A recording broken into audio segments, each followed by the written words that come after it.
Good afternoon, everyone. I am Todd Obert. Joined alongside here is my technology sidekick and partner in thinking about the cloud, Mr. Pete Greco, VP of Sales and Technology. Thanks for joining us today. Today we are going to show you three different solutions in the cloud and really kind of think about, have you think about why the cloud and even compare and contrast, right? And you know, we don't have the final slide like, oh, here's the answer, but a lot of good stuff to think about, a lot of ways to get you down the path depending on what your needs are. If you have been to our events in the past, well, thank you, and you know how we do it. We like to dispense with the pleasantries up front and add as little fluff as possible so we can stay on point and get you on your way armed with a boatload of knowledge. Yes, a boatload. So to that end, we will meet productive in 1 minute, and then I will be turning the microphone over to Pete Greco, where he's going to, you know, just talk fast and furious and kick through a bunch of slides and content to talk about, you know, traditional endpoint versus the cloud, what you should be thinking about, and then just give us the quick, hard-hitting overview of Sophos Cloud, Bitdefender Cloud, and Kaspersky Cloud. Boom, boom, boom. It's all going to happen. I believe we have you on here for, you know, 45 minutes. I think it's going to be less time than that. We like to keep these between a half hour and 45 minutes. So Pete will, I don't know what he does to get up to speed. I don't know if he's, you know, inhaling helium or he has 2 Diet Dr. Peppers on the hat with the straws, but he is putting it all together to make sure that we do this very, very quickly. So with that, who is Productive Corporation? Well, I'm so glad you took the time to ask, because Productive Corporation provides security solutions for mid-sized companies. We have a specialized staff. We can answer technical and licensing questions, so you don't have to navigate the World Wide Web all by your lonesome. We also implement, test, and optimize the products that we sell. We do everything from that front-end security assessment, penetration assessment, or penetration test, vulnerability assessment. We can help configure the UTMs. We can optimize the endpoint. We can make sure everything in the gateway adheres to your policies. And also, in addition to that, we produce a lot of content like this webinar. You can find that, as well as all the other stuff we do, at productivecorp.com/content or our YouTube channel, Productive Content. The bottom line is we have tons of resources to help you, whether that's our folks here, whether it's the content on the web, whether it's you know, just any numerous ways we can connect you with the current solutions you're working with us on. We have it all. Help at productivecorp.com, 800-726-4099. We are here to help. And, you know, one of the ways that we help is by putting on these educational web events. Today, if you joined us at the top of the hour, which I hope you did, you know that we are talking about, you know, the cloud and what the cloud means today relative to security.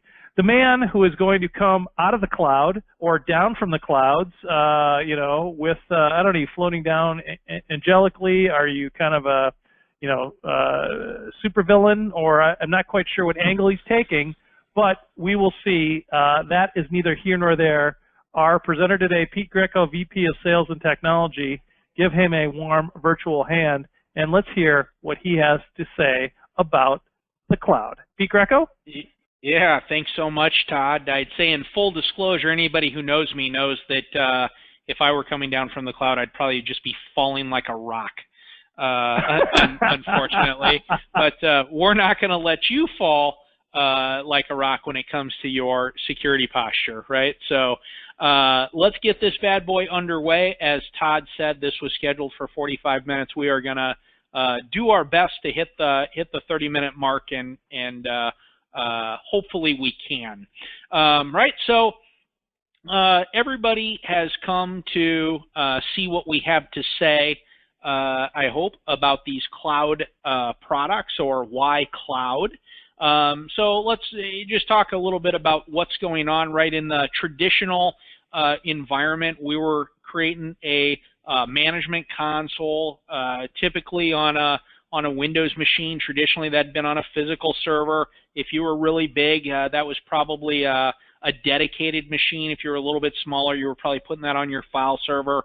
That moved into the virtual environment, right? And what we were doing is we had this one server here that was going out to the internet and getting the virus signatures and then feeding the environment.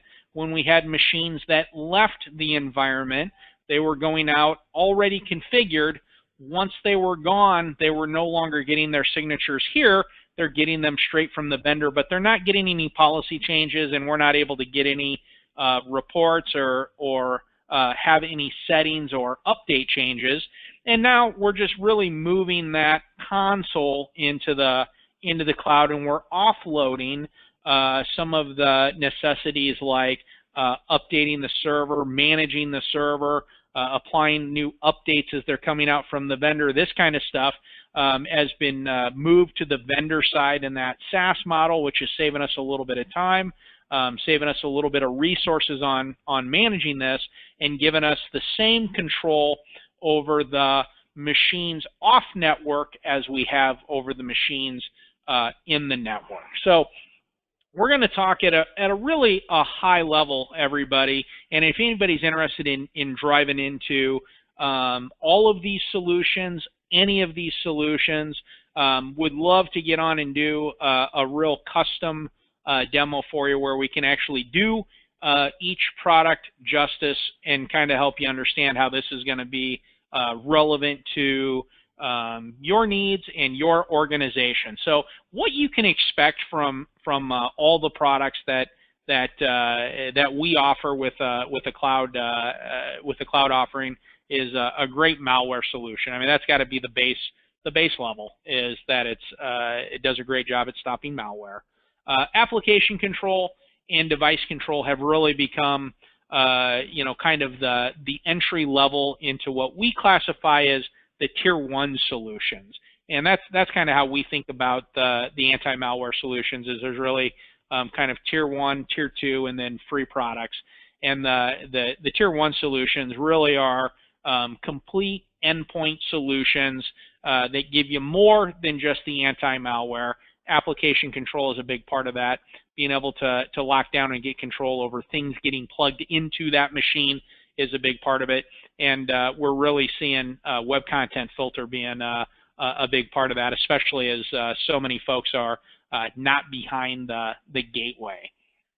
There are some licensing differences in these products, and again, this can be one of the things that really can be additive to the way that you make your decision on going with a solution from one of these organizations. Two really big themes, right? Device-based licensing or user-based licensing, and how that really breaks down, right, is if you've got a one-to-one type situation on in your organization. So I have one laptop and that's my only device, or I have one workstation, that's my only device. A device-based license may make the most sense for you. In the user-based model, typically an end user can have one license that applies to all of their devices. So you look at a goofy dude like myself, right? I've got my work laptop, and I've got my other work laptop, and I've got my other work laptop, plus I have a phone, and I have a Samsung tablet, and I have an iPad. That's a lot of devices for one dude to be running, and I actually use them. And from talking to a lot of you all out there, I know that I'm not alone in that category. And so if your environment is maybe not quite as crazy as I am, but still more than a one-to-one, that user-based licensing may really give you some value, right? And that's something that we can kind of help you make a determination on. When shouldn't you choose the cloud, or why do folks not choose the cloud? And really, the biggest reason that we see from a technology standpoint is no internet connectivity. And we see this a lot with casinos. We've seen it in some rare occasions in high finance where they've got some kind of data analytics type machines that run complex modeling and this kind of stuff with no internet or outside connectivity at all.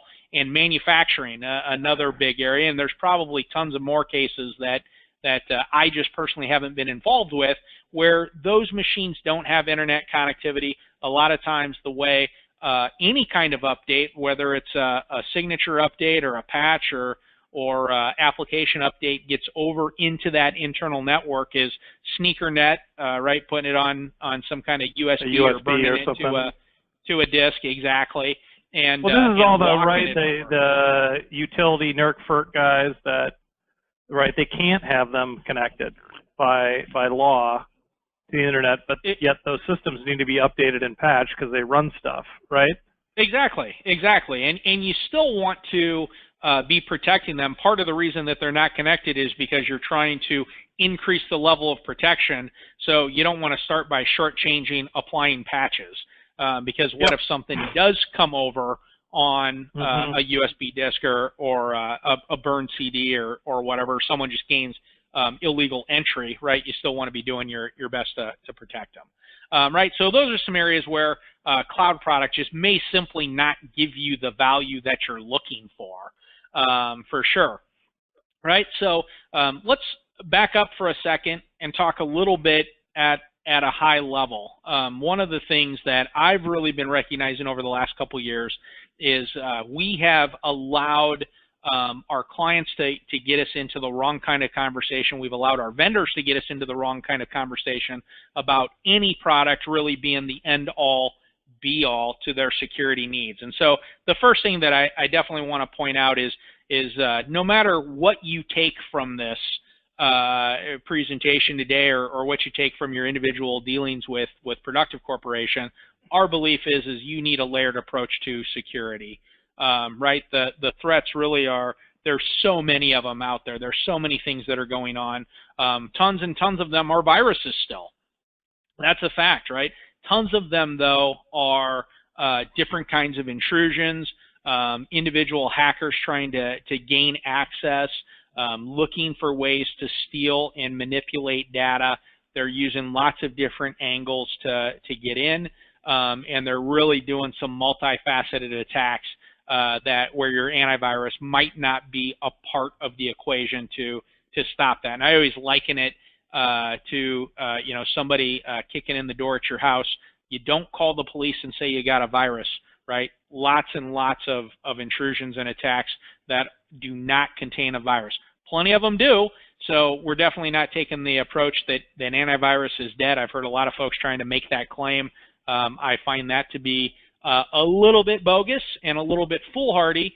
Antivirus is going to be a part of the part of the scene for a long, long time, right? But there's lots of other things that you need to do to make sure that you're protecting the environment. And again, that's something we can help you identify. What do you need to do for your specific organization to make sure that your game is on track for all your different attack vectors, right? Next thing we'll throw out, not one organization stops everything or stops most everything. Again, that goes back to that layered approach. You gotta have it. The next kind of big misnomer that we run into, outside of people who have HIPAA-related or kind of high finance, SOX-related type stuff, is how many folks that we talk to who don't believe they have sensitive data or that their data may not be valuable to hackers. Simply not the case. Everybody has sensitive data, and it's data that's sensitive to them. Now, is every piece of sensitive data something that a hacker could sell on the dark net for lots and lots of dough? No, but it's something that they could expose. So, right, everybody's familiar with ransomware, CryptoLocker coming in and encrypting your devices, encrypting your machines, and making you pay the dough so that you can get your data back, right? Well, the next level of that attack is they're stealing that data and threaten to expose it. I just saw really the next level. A couple of medical organizations have had their data stolen.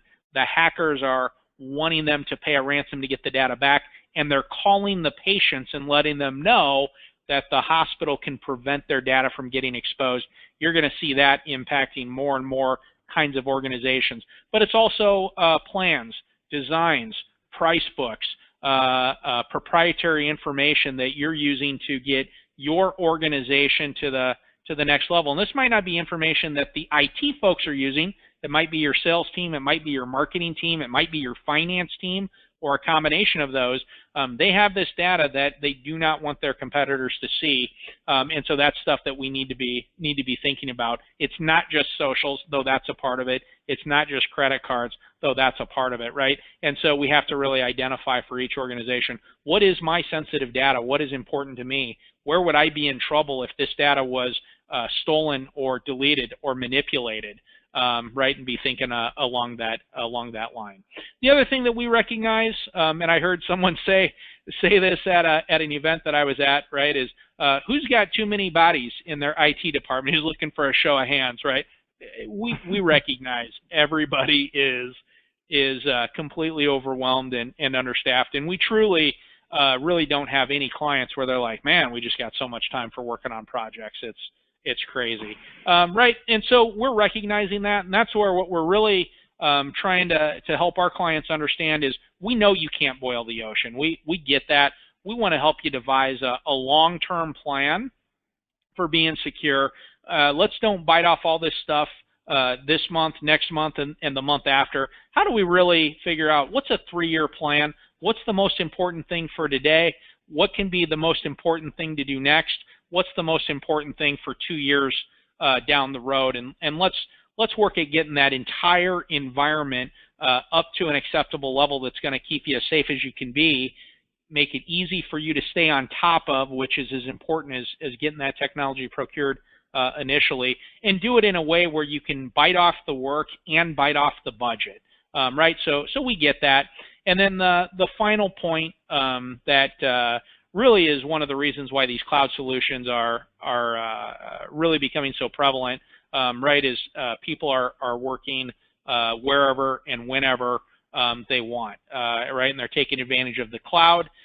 We're bringing in the shadow IT. I'm putting the imaginary quotation marks up as they're calling it, right, where folks are solving their own technical problems by going outside of the organization and procuring their own technologies to take advantage of that are now not known about, not secured, not adhering to a written policy, right? And it's because they're trying to be aggressive at improving their careers a lot of times. We see a lot of issues and incidents being caused by someone who is actually trying to do the right thing. They were just doing it in such a wrong way that it ended up causing a hack or an incident to occur, right? So how do we be aware of that, and how do we get on top of that?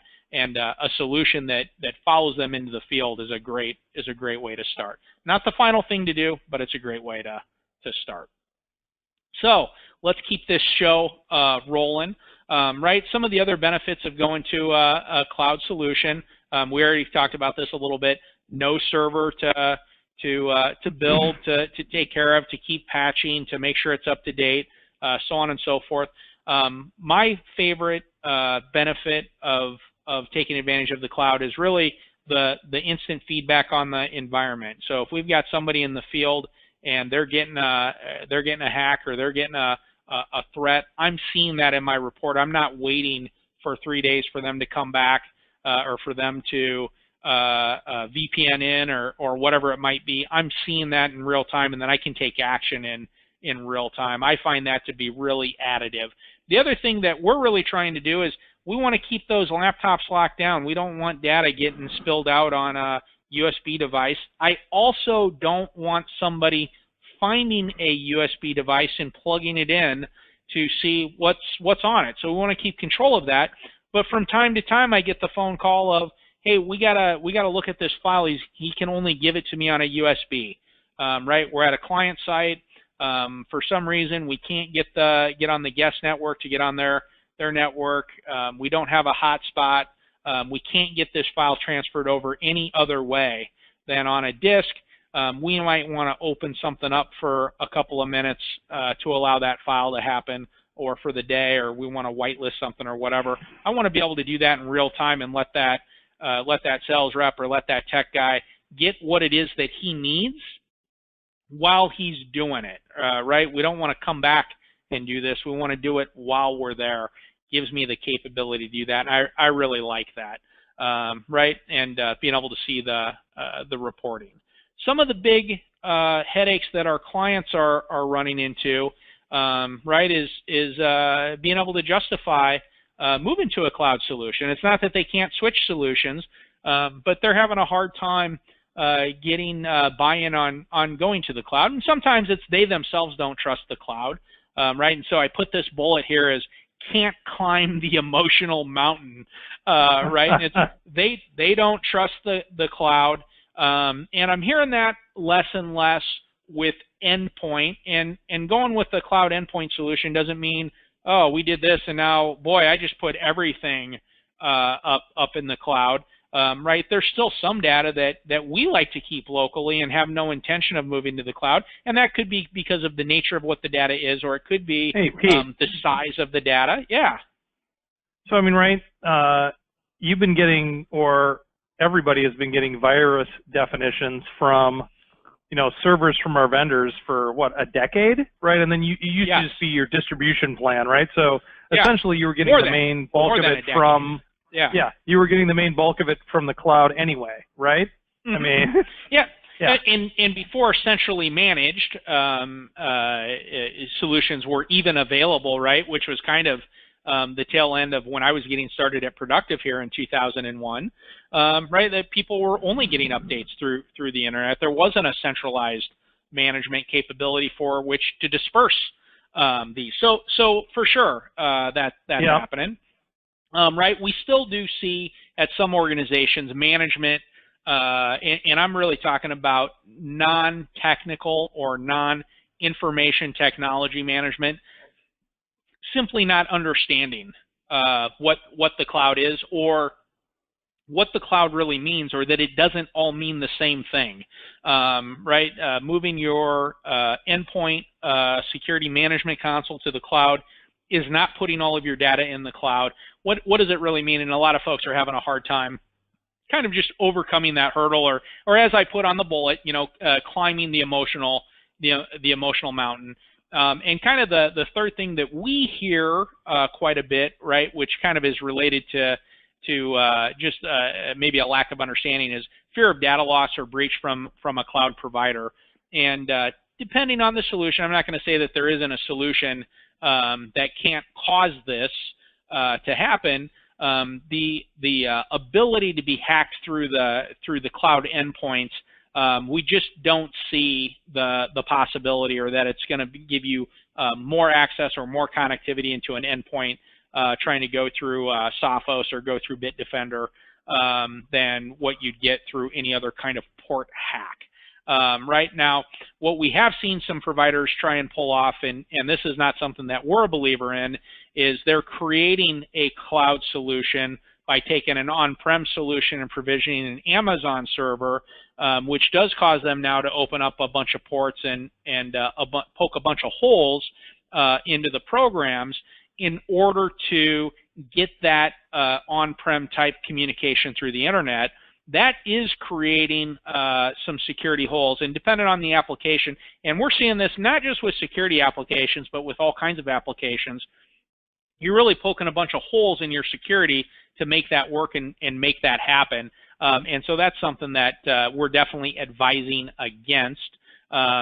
There's a lot of things that you can do to make sure that that is as secure as it can be, but what we typically run into is folks not wanting to spend the additional money on firewalling and web security and this kind of stuff to make sure that that is a secure way to deploy applications, right? So these applications are actually built for the cloud and are really done the right way, and so that's where we feel like there really doesn't need to be a trust issue there, but it is one of the hurdles.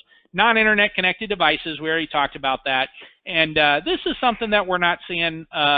Or we're seeing less and less, but we still run into it, is bandwidth issues. It's for the bulk of us, and for sure folks living in an urban area, This is not something that we're thinking about. I mean, can we ever have enough bandwidth? No, I feel that. But for some folks, it really is a true reality where they're just simply not able to get more than a 4 or 5 meg connection. We talked to one client.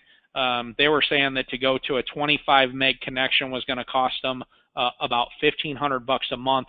That's what I have at home, which I pay about $50 a month for, right? And it's because of where they're located, what the capabilities are, and they're partially paying for the improvement of the local telco to provide that kind of access on a month-to-month basis, right? And so that's some of the challenges. And if you have that, that's definitely something that we can talk about and figure out what makes the most sense for you.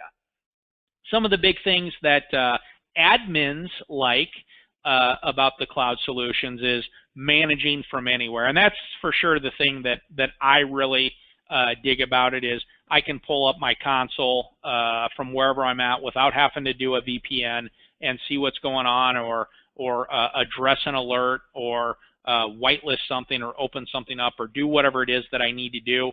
Can run it off of a tablet. I can run mine off my phone. It's a pretty small screen, but you can definitely do it in an emergency, which I have done from a movie theater during a pretty minor emergency, but it needed to be done. Was it a good movie? I got it done. I don't recall. It was actually a couple years ago. All I can really remember is that we were in San Diego. Okay. And that's the bulk of it. Yeah. So, but it can be done, right? And then creates an easy way for folks that have multiple locations or have a lot of field employees. And we're definitely hearing this a lot more. Is folks as a part of their employee retention scheme, they're allowing work from home days, or they have a lot of field folks, or whatever it might be. Makes it very easy to manage those folks that rarely come in, don't VPN in, and a lot of our clients are telling us that their VPN strategy has been reduced thanks to a lot of cloud applications. So my CRM is in the cloud, my key HR management software is in the cloud, whatever those employee roles are, a lot of their stuff is out of the cloud. So when they're off premise, they don't necessarily need to be VPN'd into the office to be able to do their job like they had to in the old days. And so this is actually reducing some complexity as far as getting VPN access out to folks, but still giving them the capability to manage them the way that they were managing them traditionally. So, couple of great solutions that we have on tap. We're going to start it off here with Bitdefender Gravity Zone. Right, and again, I'm not going to get too deep into this. This is what the dashboard looks like. You can see from my screenshot, right, I'm a Chrome user. All of these products are really going to work with Chrome, Safari, Firefox, whatever your flavor is. I probably left out a ton of browsers there. Whatever your flavor is, you're not going to have any issues there. Great dashboard capability. The add portlets and move portlets actually allows you to customize the dashboard in Bitdefender, which is pretty slick. As you click on the side here, you're getting into right, these different areas. You're able to customize packages. Here we're just in the policy creation mode.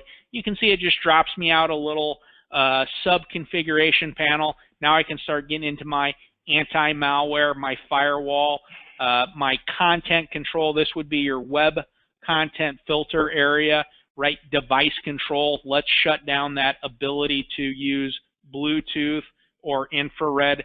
Very hackable, right? And tons of folks have no idea they even have Bluetooth on their devices.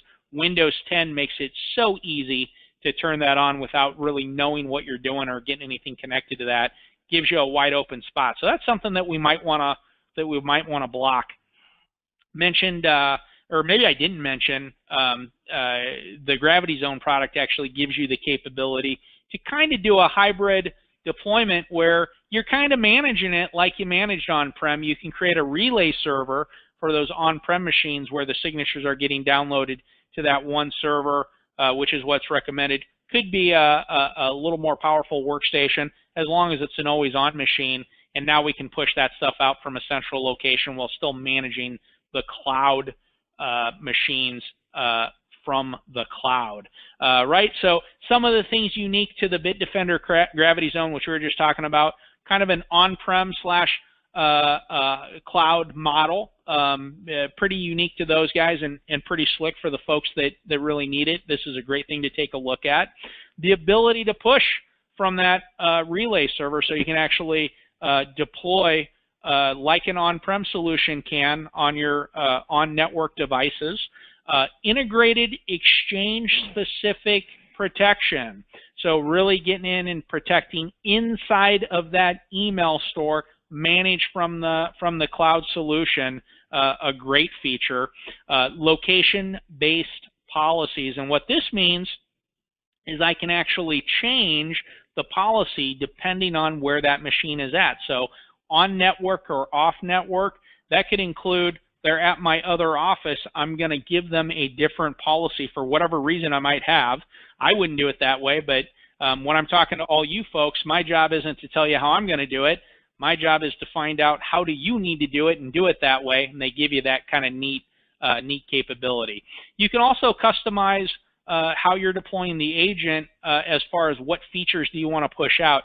Now, we definitely recommend, even though you have this capability, to not push out some of the security components. You really got to think about using them all, no matter what. And it's in the old days we saw a lot of folks not want to do that because they had a lot of limited horsepower machines. We're really not seeing that today like we did 5 years ago and 6 years ago. And so we're recommending a fully deployed and a fully customized agent to make sure that that security is really at the max of what you can handle while still making your data available and making your employee available to work. Right? And then this probably isn't the last thing, it's the last bullet I have here, the ability to make pretty much any always-on box a relay. They recommend that it be a server, but it's really that it needs to be a machine that's always on and just has a little bit of extra RAM to be able to handle the relay capability. So you could make it a Windows 7 or a Windows 10 box, or like we like to use around here, Windows ME is what we're all about. Sophos Cloud also. It's all Millennium Edition for me. Absolutely. I thought that was isn't that the Millennium Falcon Edition? Isn't that what that stood for? Totally. So Sophos dashboard, right? You're getting a lot of stats here. You're getting a lot of data. These areas are clickable to drive you down into the software and figure out what am I seeing? How do I take action here? Right as we click into the policies, similar type deal. I'm now getting a pop out here. I'm able to come in here and start making my configuration as I check on my different areas: peripheral control, application control, mobile device management. I call it MDM Lite in this Sophos Cloud product. Gives me the capability to do the configuration that I need. Now, in the Bitdefender Gravity Zone product, it's device-based. On the Sophos product, it's user-based policy, and what that means is my policy follows me no matter what machine I log into. So I'm an admin. I've created an admin policy for myself. When I go out and I log on to Todd's machine, or I log on to one of the sales reps' machine or one of the tech guys' machines, the policy that applies to me now applies to that box. When I log out and they log back in, their policy applies to them. One of the, I think, the pretty cool features that Sophos provides. So what's unique to these guys? The ability to manage Wi-Fi APs from the Sophos Central console. Pretty slick. It's a new feature. It's got to be a Sophos AP, obviously, but it gives you that capability and control. MDM Lite, and we can definitely take you through this. This isn't your AirWatch. You're not going to have the capability to manipulate every single policy or every single thing on that phone or that tablet, but it gives you some of the down and dirty things that we have to be doing to protect the environment, like simply enforcing a passcode on the machine, making sure that it's at a certain patch level, make sure that it's not jailbroken or rooted or cracked in some way. That really helps secure not getting threats and attacks coming in through that mobile channel, which has been happening, right? I think Sophos has the easiest to use application control. So application control is not unique to them, but the way they've set it up really makes it super easy to get started and get using it. The ability to manage the Sophos UTM, this is getting ready to come out of beta.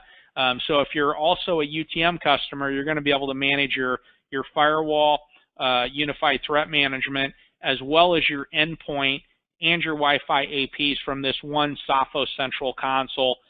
Pretty slick.